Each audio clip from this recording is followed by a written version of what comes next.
Maths class 9 जो federal board का national book foundation है उसकी एक्सरसाइज 1.2 रियल नंबर्स स्टार्ट कर रहे हैं। इसके अंदर लिखा हुआ है by using the property of product and quotient, मतलब मल्टीप्लाई की प्रॉपर्टीज़ हैं कुछ, उसको डिवाइड की प्रॉपर्टीज़ हैं, इनको यूज़ करना है, रेडिकल्स और एक्सप्रेशंस को लिखना है सिंगल रेडिकल में और फिर सिंप्लीफाई करना है। अब यहाँ पे देखें आपको डबल डबल रेडिकल्स नज़र आ रहे हैं, ठीक है, और ये सिंप्लीफाई भी नहीं हुए हुए हैं, तो इनको हम लोगों ने सॉल्व करना है और सिंप्लीफाई करना है। सबसे पहले एक चीज़ समझना है, मैंने राइट साइड पे जो ब्लैक मार्कर से लिखा हुआ है स्क्वायर रूट। स्क्वायर रूट का मतलब होता है 1/2, क्यूब रूट का मतलब होता है 1/3, इसी तरह अगर 4 रूट होगा तो इसका मतलब होता है 1/4 एंड सो ऑन। अब किसी नंबर का अगर स्क्वायर रूट है तो इसका मतलब इसकी पावर 1/2 है, याद रखनी है। अगर क्यूब रूट है तो उसकी पावर 1/3 है।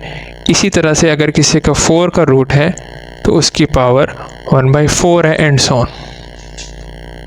बस ये कंसेप्ट याद रखना है और इसको सॉल्व करना है। अब छोटी सी चीज़ है एक और याद रखनी है, जो नंबर ऐसे लिखा होता है ना 5 और इसकी पावर 4, 5 पावर 2, ये सेम बेस है, इसको बेस कहते हैं, 5 यहाँ पे बेस है। अब इसका मतलब ये है, ये रूल है, प्रॉपर्टी है कि अगर सेम बेस हो तो पावर्स ऐड होती है। सेम बेस हो तो पावर्स, अगर सेम बेस मल्टीप्लाई हो रही हो, मल्टीप्लाई बीच में साइन आया हुआ है, तो पावर्स ऊपर ऐड होती है। अगर पावर यूँ लिखी हुई है -2 तो वो भी ऐड ही होगी ना, 4 - 2 हो जाएगा। और अगर डिवाइड हो रही हो तो ऊपर एक जो नीचे वाली होती है ऊपर आके माइनस हो जाती है। तो ये कंसेप्ट याद रखना है और इसके साथ ही क्वेश्चन सॉल्व हो जाते हैं, बड़े इजी है। तो सॉल्व करते हैं पार्ट नंबर 1, क्वेश्चन नंबर 1 का। Cube root 6 multiply cube root 6, इसका मतलब है 6 पावर 1/3 मल्टीप्लाई 6 पावर 1/3। अभी मैंने रूल बताया, सेम बेस हो तो पावर्स ऐड हो जाती हैं। 6 पावर 1/3, 6 पावर 1/3, दोनों बेस सेम है, मतलब सेम 6 दोनों में आ रहा है, तो इनकी पावर्स आपस में ऐड हो जाएंगे। तो ऐड होकर आंसर आ जाएगा 6 और ऊपर इनको ऐड कर दें 2/3, तो ये सॉल्व हो गई। नेक्स्ट सेकंड पार्ट, 4 की पावर 1/5 इंटू 8 की पावर 1/5। अब इसमें तो सेम पावर सेम बेस नहीं है, तो अब इसको कैसे सॉल्व करें? तो सेम बेस बन जाती है कैसे? 4 भी 2 के मल्टीपल्स में और 8 भी 2 के मल्टीपल्स में, मतलब 2 × 2 4 बनता है। इसी तरह 2 × 2 8 होता है। तो इसका मतलब हो गया 2 की पावर 1/5 इंटू 2 की पावर 1/5 इंटू पे 2 की पावर 1/5, 2 की पावर 1/5 होल ब्रैकेट में ना, तो ये पावर सबके साथ है, इंटू 2 की पावर 1/5। अब सेम बेस है तो पावर्स ऐड हो जाएंगी, 1/5 प्लस 1/5 प्लस 1/5 प्लस 1/5 प्लस 1/5, तो ये हो जाएगा 2 की पावर 5/5, 2 की पावर 5/5। तो 5/5, 5 ऊपर वाला और नीचे वाला 5 दोनों कट जाएंगे, तो पीछे आपके पास रह जाएगा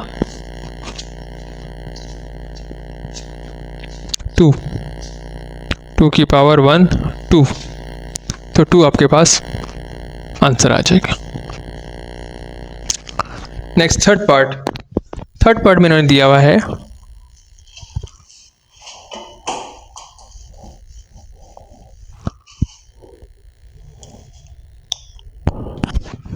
third part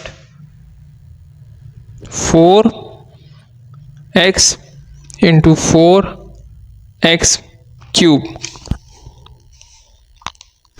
4 root into 4 root x cube. तो अब x की पावर 1/4 और x3 की पावर 1/4 दोनों की सेम पावर्स हैं, तो दोनों की सेम पावर्स हैं, तो इसका मतलब है कि हम इनको लिख सकते हैं ux इंटू x पावर 3 और 1/4, ठीक है, दोनों की पावर सेम है। तो ये दोनों पावर्स आपस में ऐड हो जाएंगी, 1 + 3 x की पावर 4 और ये 1/4, तो ये वाला 4 अंदर वाला और बाहर वाला आपस में मल्टीप्लाई होके कैंसिल हो जाएंगे तो x आंसर इसका आ जाएगा, क्योंकि जो आपके पास पावर आ रही है अंदर वो 4 आ रही है और बाहर की जो पावर है वो 1/4 है। तो 1/4 जब पावर 4 से मल्टीप्लाई होगी तो 4 और ये 4 कैंसिल हो जाएंगे तो पीछे 1 ही रह जाएगा सिर्फ। ठीक है, fourth part, √10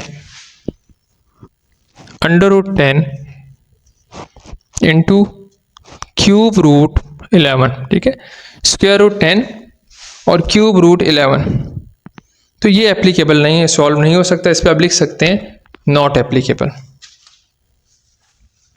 fifth part,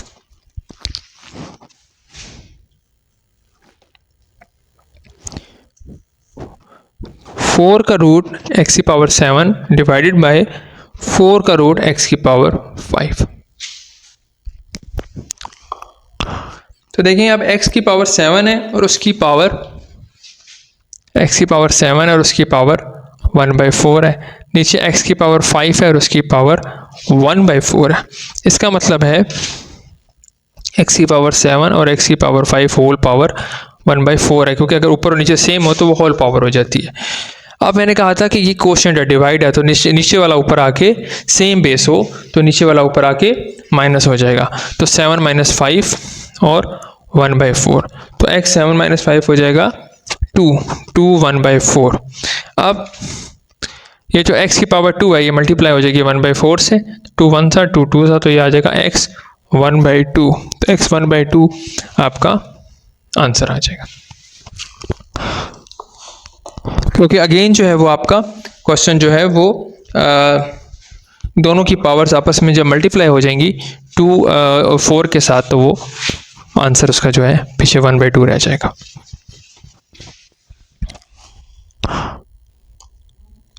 next 6 part करते हैं। 6 पार्ट के अंदर लिखा हुआ है cube root of 5000 divided by cube root of 5। इसका मतलब ये है कि ऊपर हमें मल्टीपल्स बनाने पड़ेंगे। तो 5 को अगर हम 1000 से मल्टीप्लाई करें, इस पूरे की हम इसको लिख सकते हैं 1/3 है। ठीक है, 5000 डिवाइडेड बाय 5, इसके भी 1/3 है, इसके भी 1/3 है, तो हम इनको यूँ लिख सकते हैं। ठीक है, लेकिन एक स्टेप पहले यूँ कर लें, पहले एक स्टेप कर लें। 5000 1/3 पावर और 5 की पावर भी 1/3। अब नेक्स्ट स्टेप में 5 × 1000 1/3 और नीचे भी 5 1/3। अब ऊपर पावर्स को आप सेपरेट कर लें तो ये बन जाएगा 5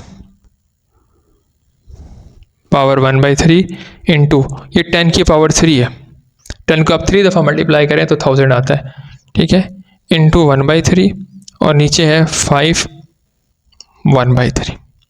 अब सेम बेसिस है तो ये ऊपर आगे माइनस हो जाएगी, -1/3, ये वाली ऊपर आके माइनस हो जाएगी, मल्टीप्लाई 10, ये 3 पावर इसकी 1/3 से मल्टीप्लाई हो जाएगी, तो ये हो जाएगा 5 की पावर 0 और ये हो जाएगा 10 की power 1, 3 3 cancel.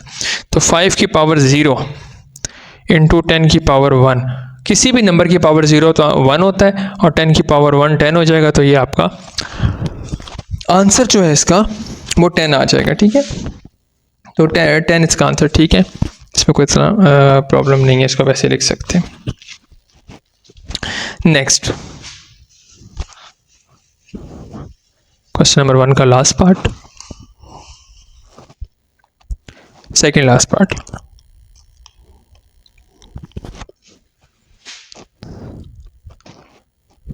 Square root 500 divided by square root of 5। Normally square लिखा नहीं जाता, यहाँ पे इन्होंने लिख दिया, उससे कोई फ़र्क पड़ता नहीं है, स्क्वायर रूट के साथ 2 नहीं लिखा जाता। तो अब ये है 500 की पावर 1/2 और 5 की पावर 1/2। ये बिल्कुल पिछले क्वेश्चन की तरह 5 का मल्टीप्लाई करें 100 से, तो 1/2 और 5 की पावर 1/2। अब अलग कर दें, 5 1/2 मल्टीप्लाई 10 की पावर 2 होता है 100, इसको 1/2 से, और 5 की पावर 1/2, ये ऊपर आ जाएगा। तो सेम बेस पावर्स माइनस और इसकी पावर मल्टीप्लाई हो जाएगी 1/2 से, तो ये बन जाएगा 1। तो 5 की पावर 0 और इनटू मल्टीप्लाई 10 की पावर 1, तो ये हो जाएगा 1 × 10, तो 10 आंसर इसका भी आ जाएगा। और लास्ट जो 8 पार्ट है, 8 पार्ट स्क्वायर रूट 10 और क्यूब रूट 7 पॉसिबल नहीं है, क्योंकि एक्सपेरिमेंट जो है वो दोनों के डिफरेंट है, तो ये एप्लीकेबल नहीं हो सकता, तो वो सेम होने ज़रूरी है, इस वजह से ये सॉल्व नहीं हो सकता।